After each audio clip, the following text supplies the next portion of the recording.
Tene Tatanda Tangbo Chenambala Dahidili Shugiyama Tene Tate Yendo.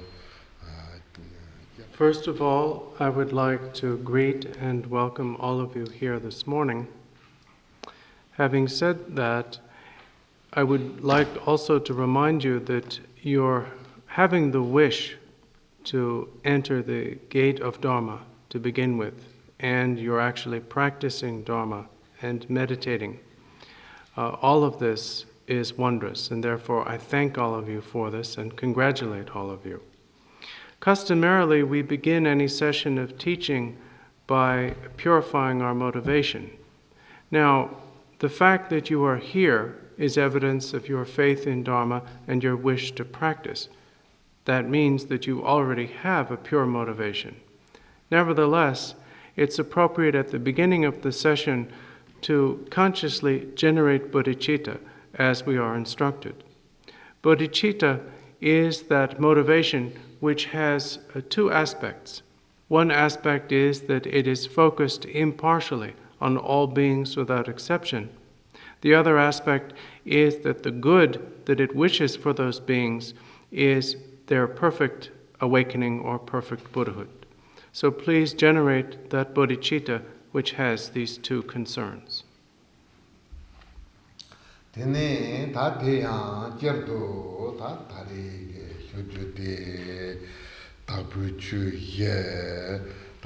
Our subject is the four Dharmas of Gampopa. And in spite of the extreme brevity of this teaching, it is after all merely 4 sentences, it is regarded as uncommonly profound instruction. It includes uncommon and superior instructions. Principally, what it includes is the 2 streams or traditions that Lord Gampopa united. In his teaching, he combined the teachings of the gradual path which come from Lord Atisha and the Mahamudra teachings which come from Lords Marpa and Milarepa. Therefore, Gampopa's tradition is often referred to as the combined streams or combined rivers of the Kadampa and Mahamudra traditions. Now, how are these 2 traditions embodied or found within the 4 Dharmas? The first 2 of the 4, the mind going to the Dharma and Dharma becoming a path, are principally concerned with what is taught in Atisha's teachings of the stages of the path. The second 2, the path clarifying or removing bewilderment and bewilderment arising as wisdom, are principally concerned with the instructions of Mahamudra from Lords Marpa and Milarepa. In any case, these 4 Dharmas summarize and include the entire path from the beginning to the end. In looking at these, we will start now with the first 2, the mind going to the Dharma and Dharma becoming a path, in connection with the teachings of Lord Atisha.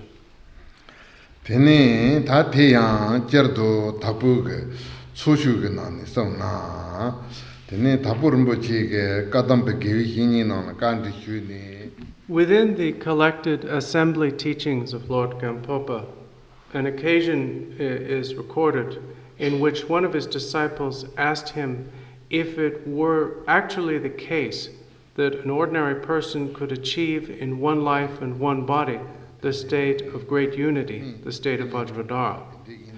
The context of the question was that the questioner had heard some teachers of the Kadampa tradition say that the statement that one can achieve the state of Vajradhara in one lifetime is a statement with a hidden intention, not to be taken literally, that it merely referred to the achievement of a common attainment, such as seeing the face of a deity or the accomplishment of medicinal attainment and so on. But that an ordinary person could not, according to those teachers, achieve the state of Vajradhara in one life and one body. That this statement that one could should not be taken literally, should not be regarded as definitive. In his response, Lord Gampopa mentioned that he had asked Jitsen Milarepa this same question, and he regarded Milarepa's answer as definitive and as to be taken as stated. And Milarepa's answer was that one can definitely achieve the state of great unity, the state of Vajradhara, in one life and one body, if certain conditions are present. These conditions include that the guru be perfectly authentic and that the disciple be fully receptive. If the guru's teachings are complete and the disciple's practice or implementation of them is wholehearted and complete, if the disciple has the necessary discernment, exertion, faith, devotion, and so on, then certainly this state can be achieved in one lifetime. Now, this is an extraordinary statement and is a very important instruction for us. It may sound at first hearing like an ordinary statement, but it actually is extremely important because it includes the point that we can achieve the state of great unity, the state of Vajradhara, in this life, and that to do so, we need both an authentic guru and receptivity as a disciple. The point is that those instructions that will enable us, under these conditions, to achieve this state so quickly still exist. And therefore, those who possess sufficient faith and devotion and discernment and diligence can achieve this state in this very lifetime. Now, some of us have less faith and devotion and so forth, which means we may not achieve that state in this lifetime. But even if we do not achieve the final result, the state of Vajradhara, in this lifetime, our having entered the gate of Dharma and practiced to whatever extent we have makes us most fortunate. After all, even someone who generates even the slightest faith in Dharma has planted the seed of their certain future liberation. Tene ta de la yang ta tangbo lo chu sun ro sinji lap tu sol so te ta tangbo tambi chu ji yetin. The first of the four Dharmas is, grant your blessing that my mind go to the Dharma. Now, what this refers to fundamentally is the arising in your mind of faith and devotion in and for Dharma, so that you actually enter into the gate of Dharma and the practice of Dharma. Last night, I remarked that the fact that you are here is evidence that your minds have already gone to the Dharma, as in order to come here, you've engaged in some difficulty, undergone some expense, and it's also evidence that you practice Dharma as well.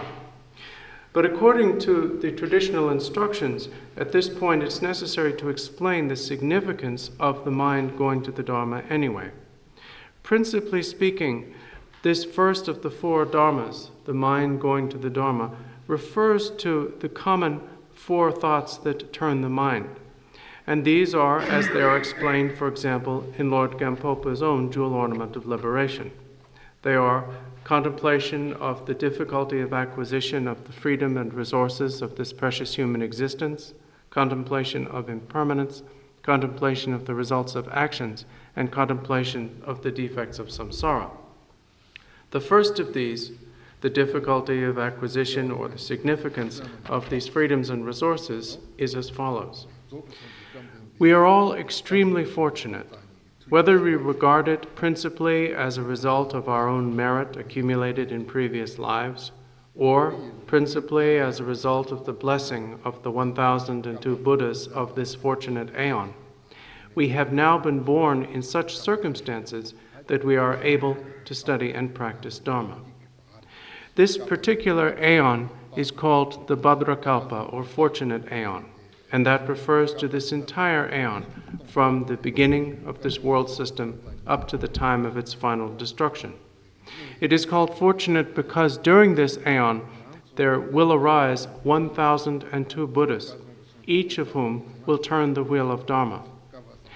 So, whether we regard it as a result of our merit accumulated in previous lives or the blessing of these Buddhas, we have been born in such circumstances that in this aeon we have access to the blessing and compassion and teaching of those Buddhas. In particular, at this time, we have been born within the teaching period of the fourth of these 1,002 Buddhas, Buddha Shakyamuni. Buddha Shakyamuni turned the wheel of Dharma, and his Dharma teachings still exist in our world unimpaired. So therefore, this fact that the Buddha's compassion and our faith and devotion have come together makes us very fortunate. First of all, we have been born as human beings.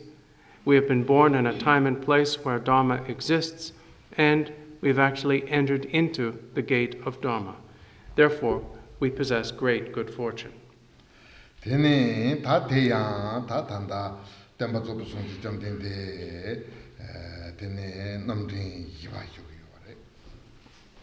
Our teacher, the Samyak Buddha, was the fourth of the 1,002 Buddhas of this aeon. He appeared in this world and turned the wheel of Dharma. He taught in India, and his teaching gradually spread outward from India to other lands. Now, the access we have to Dharma in general, and especially to the instructions of Mahamudra as we know them, are results of the appearance in Tibet of Lord Marpa the translator and Lord Atisha.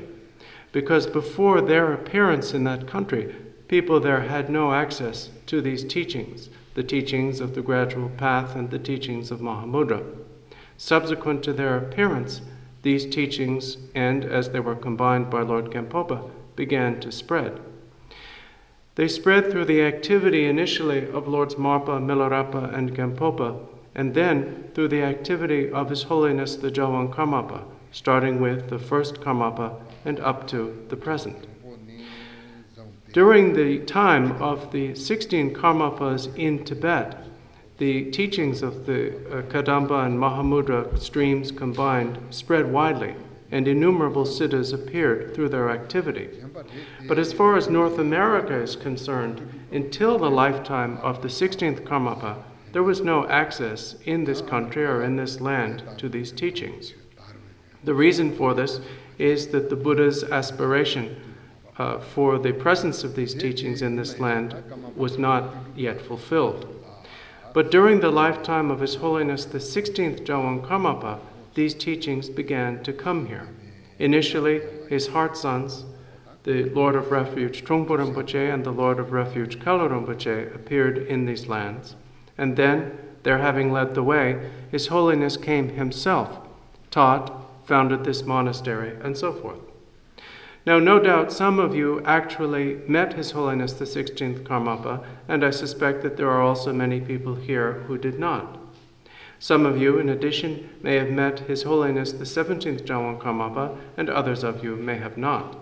But whether you actually have met His Holiness or not, you have encountered and become involved with the path that he has shown. He has shown and demonstrated this path by founding this monastery and by teaching Dharma. In short, you have been born as a human being, you have met the teachings of Dharma, and in particular, you've been born in a time and place where Buddha Dharma is easily available to you through the activity of His Holiness the 16th Karmapa and others. This is very rare. It should be obvious from what I have said that Buddha Dharma is not always available everywhere. Therefore, it is rare, it is difficult to find. And at this time, we have acquired all of these resources, all of these opportunities, which are so difficult to acquire. Having acquired them, and with the understanding of their rarity, it's important to actually make use of them and practice Dharma. Tene ta te tabu in bicherna perna loja samje khonla jan America la ji yo na. For example, those who were born in North America 100 years ago were certainly human beings, but they had no opportunity to meet the Buddha's teachings. Those born now have this opportunity. And in not only having the opportunity to encounter the Buddha's teachings, but in addition to that, possessing sufficient faith in these teachings to actually enter into the gate of Dharma, which opportunity and resources you all possess, is extremely rare and extremely precious. You are greatly fortunate, and it is important to recognize your good fortune. Through that recognition, your exertion will be inspired, And the more exertion you engage in practice, the more you cultivate diligence, the more you cultivate the faculties of discernment and so forth, the more good you will do yourselves and others. But even if you cannot cultivate that much exertion, that much discernment, simply through entering the gate of Dharma and having faith in it, you have caused samsara for you to be definitely finite. It will definitely come to an end at some point. So therefore, you have acquired that which is so difficult to acquire, the freedoms and resources of a precious human existence.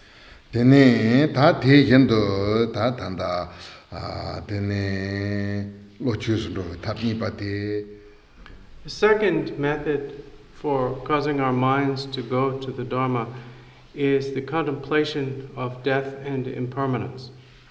About the contemplation of impermanence, the Buddha said that among all attitudes, the best attitude is the consideration of impermanence. The reason is that impermanence inspires us to give rise to faith, to engage in diligence, and therefore to achieve the final result of Dharma practice. It is said that it is initially impermanence that serves as the principal condition inspiring us to practice Dharma to begin with. While we are practicing, it is principally impermanence that spurs us on to diligence in practice. And finally, it is impermanence that guides us to the achievement of the final result. If someone enters the gate of Dharma and then finds that they lack the diligence they seek, through contemplation of impermanence, they can come to achieve that diligence. Many people have said to me, I very much like Dharma, and I want to practice, but somehow I just can't make myself do it. What should I do? In general, the suitable remedy for this situation is contemplation of the four thoughts, but in particular, it is contemplation of impermanence. Contemplation of impermanence will be very helpful in this situation. Someone who has not entered the gate of Dharma will do so if they properly contemplate impermanence. Someone who has entered the gate of Dharma but lacks diligence will gain diligence through that contemplation. Now, with regard to this contemplation, some people say, thinking about impermanence is depressing. It just makes you sad. There's no point to it. This is not actually the case, because although we may remain carefree if we do not reflect upon impermanence now, that state of ease or happiness is in fact very naive. If you meditate on impermanence, its result is to cause you to practice Dharma. And if you practice Dharma, you will achieve its result. The final result of Dharma practice is a state of consummate and perfect happiness. About this, Lord Milarepa sang in one of his songs, I initially fled to the mountains out of the fear of death, but now I have reached the fortress of no death, or the fortress beyond death. Through contemplation of impermanence, we eventually achieve a state of consummate and perfect happiness. But even if your diligence is not that great, whatever diligence you engage in, spurred by impermanence, will give you that much self-confidence. Therefore, the contemplation of impermanence is essential.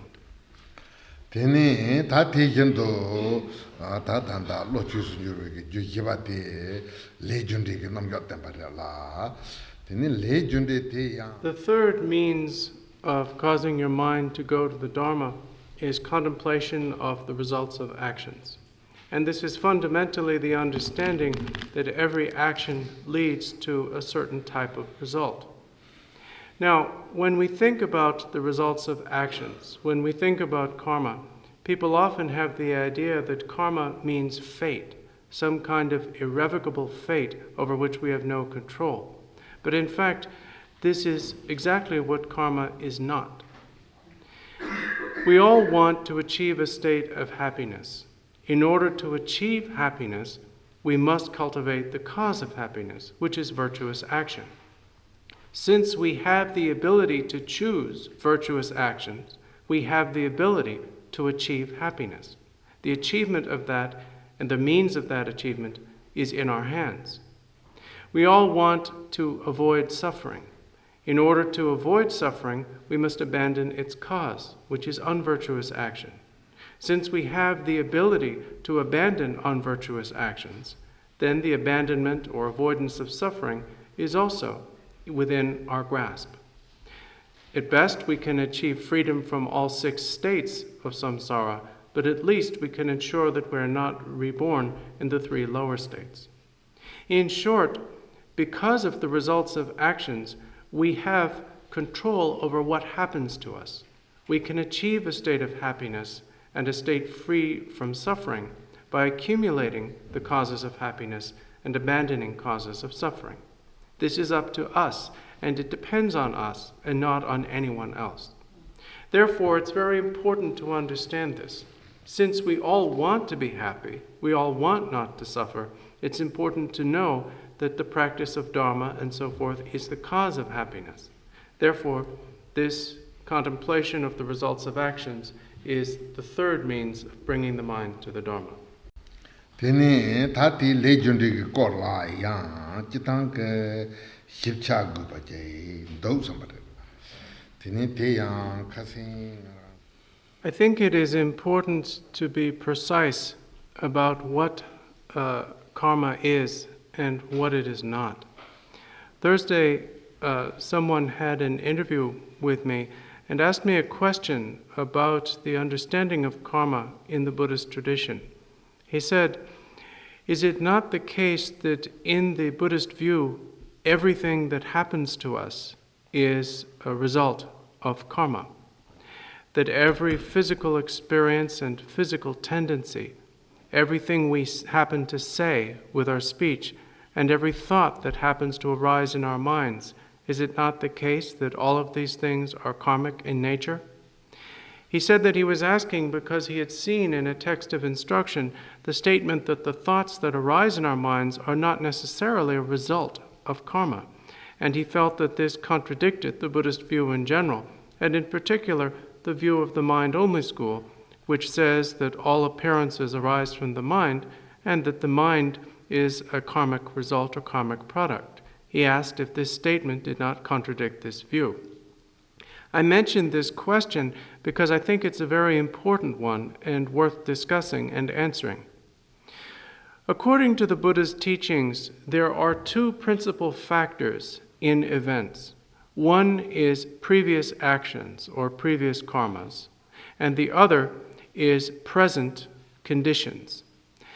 For example, the fact that someone is born human or born as an animal, and in either case, exactly where they are born and when they are born, is a result of their previous actions or their previous karmas. For example, I mentioned a few minutes ago that you were born human in North America at a time when Dharma is available, and that this is all a result of your previous accumulation of good karma or of merit. This does not happen because of your plans. It's not the case that in order to be born here and now, at some point you thought, I will be born in North America at such and such time. That's not what caused it. What caused it is your accumulation of merit and so forth. However, the various things that we think from time to time, the various thoughts and changes of attitudes and so on that arise in our minds are not caused by our previous karma. Sometimes we find ourselves thinking, Dharma is excellent, I must practice it with diligence. Other times we find ourselves thinking, I simply cannot practice that much. These variations in our states of mind and our ways of thinking are not karmic. They are principally caused by present conditions or immediate conditions. It is because these things are subject to changes or fluctuations in immediate conditions that we can make the changes in our attitudes. It's because things such as our diligence and so forth are subject to conditions that we can consciously increase them, that we can ensure that when we have not achieved the result of practice, that we achieve it. And we do this by such things as listening to instruction, cultivating faith, engaging in diligence, and actually practicing. All of these things are results of present or immediate conditions. Now, with regard to the results of actions, According to the Buddha's teachings in the Abhidharma, there are 6 types of cause, 4 types of condition, and 5 types of result. From among these, one of the types of cause is called the cause of full maturation, and one of the types of result is called the fully matured or fully ripened result. According to the Buddha's statement in the Abhidharma, any cause of full maturation is necessarily either virtuous or unvirtuous. It is never and cannot ever be morally neutral. But the fully ripened or fully matured result of that cause is always itself neutral. While it is the result of either a virtuous or unvirtuous action, that result in and of itself does not have either virtuous or unvirtuous moral value. The fully matured result of an action is the flesh and blood and so forth, the aggregates of a specific existence. These substances themselves are neither virtuous nor unvirtuous, but are neutral. It is impossible for a cause of full maturation to be neutral, and it is impossible for the fully matured or fully ripened result not to be neutral. In this way, it's important to understand that not everything that happens to us is karma, and therefore we can change. We can change from a state without faith to one with faith, from a state lacking virtue to one with virtue, and so forth.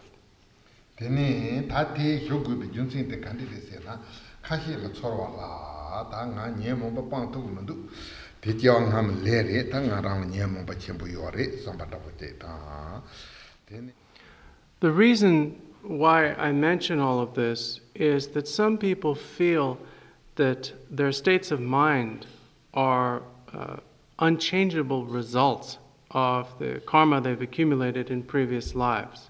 For example, some people feel that they cannot reduce or abandon their kleshas because they regard their kleshas as a result of their actions in previous lives.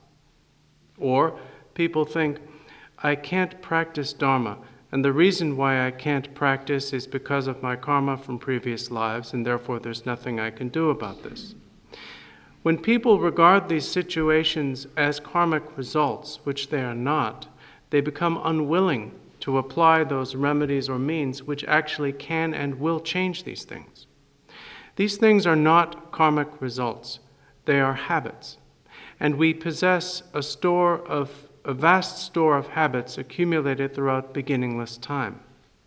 And these habits have been accruing or growing over time. Therefore, if we apply the remedy to them, they can be gradually reduced.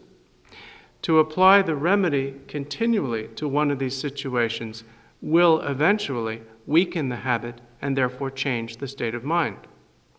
For example, a very angry person usually starts out by regarding their anger as good, as justified. They think of themselves as somehow heroic or brave because they get angry and are able to intimidate others.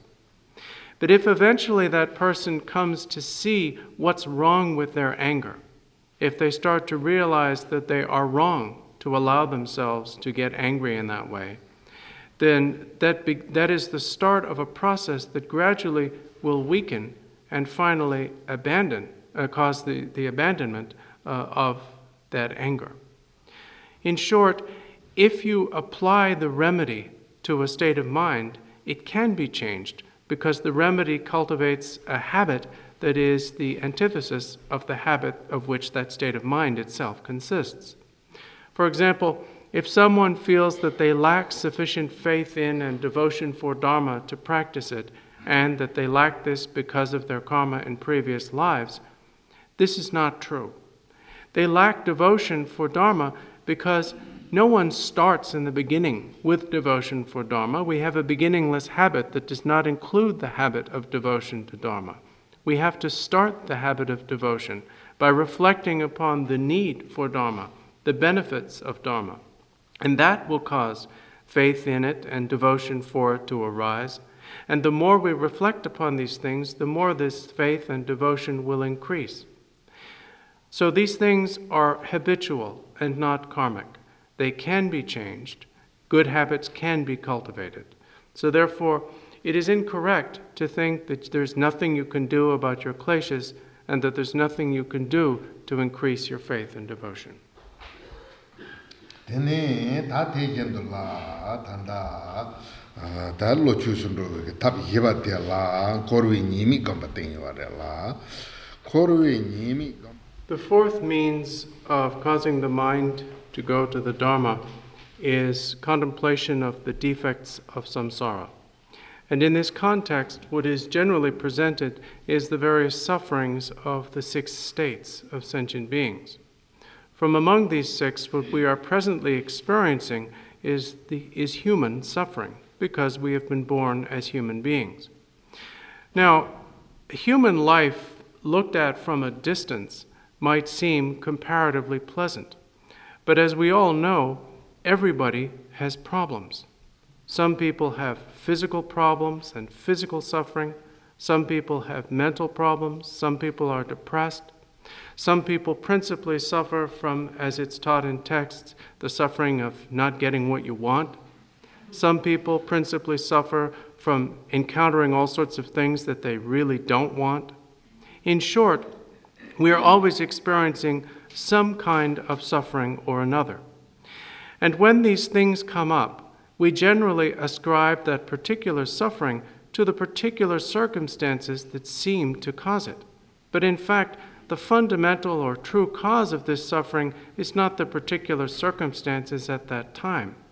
These situations arise simply because they are characteristic of samsara. Therefore, as long as you are within samsara, such circumstances are going to continue to arise. Therefore, if you want to free yourself from all of this suffering, you must practice Dharma. As Jetsun Milarepa said, I fled to the mountains out of fear of death, but have achieved the fortress beyond death. When will you achieve happiness? You will achieve happiness when you are free from samsara.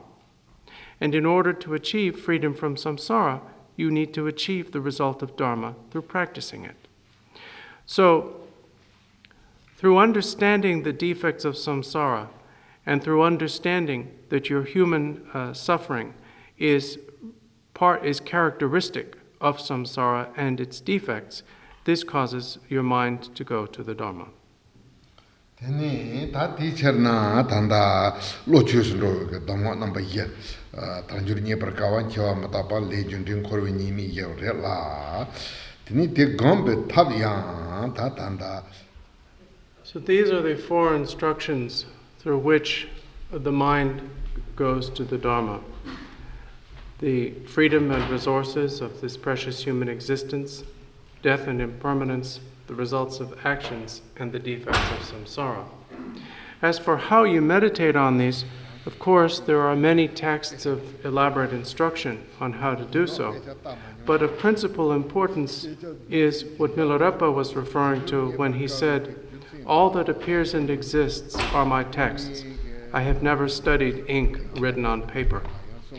We can actually directly observe what is pointed out in these 4 contemplations or 4 instructions by looking around us. For example, if you look at the beings that are within your observable world, you can see how rare this precious human existence really is. How fortunate you are in comparison with most beings to enjoy the opportunities and resources that you do. With regard to impermanence, you can look and observe impermanence directly. Observe all of the changes that occur in your life and in the lives of others. You don't need to read about impermanence. You can actually experience it. And the same thing can be done with the observation of the results of actions and the observation of the defects of samsara, by looking around at all of the adversities that occur for yourself and others, and by resolving that finally only Dharma will eradicate these forever. Essentially, the instruction of the mind going to the Dharma is pointing out the nature of life as it really is, which, according to Lord Gampopa's teaching, is very important. Because through understanding the circumstances of our lives as they truly are, we will resolve that finally only Dharma will help us. This instruction is phrased as a supplication. Grant your blessing that my mind and the mind of all beings go to the Dharma. When in the instruction is phrased as referring to yourself and all beings, this reminds us that it is important for all of us, because it is only by your mind going to the Dharma that you will eventually become free from suffering. This is true for you, and it is true for all others as well. Therefore, Lord Gampopa phrased this both as his aspiration for the benefit or welfare of all beings and as an instruction.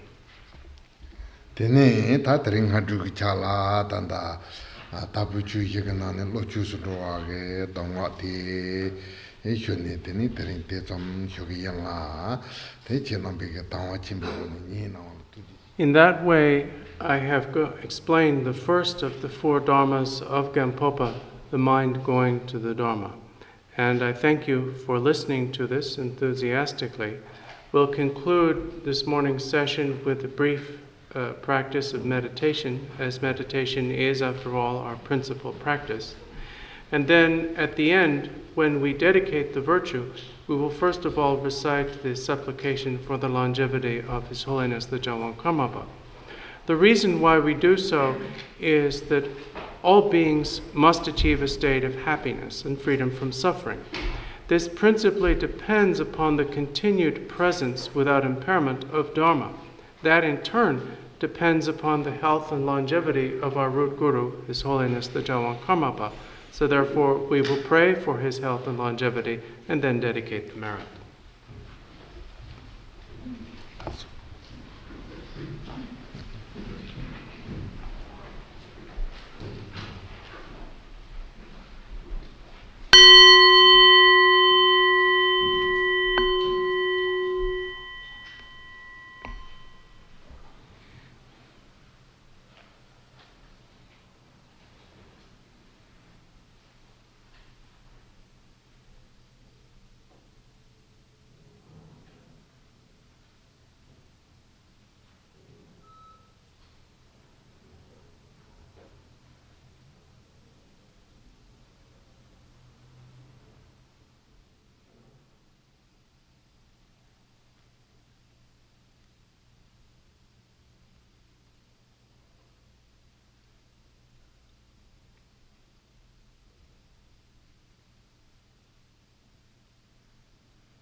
Da